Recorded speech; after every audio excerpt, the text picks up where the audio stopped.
చిట్టపట నడుముల ఊపులు ఒక ఇరుసున్న వరసలు కలవగా ముసిరిన కసి కసి వయసులో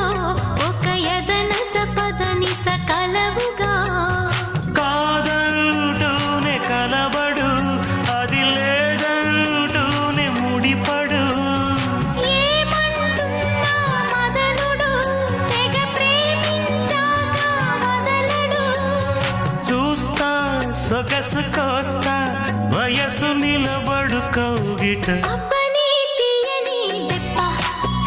ఎంత కమ్మగా ఉంది రోయప్ప అమ్మ నేనున్న నీ బుగ్గ ఎంత లేతగా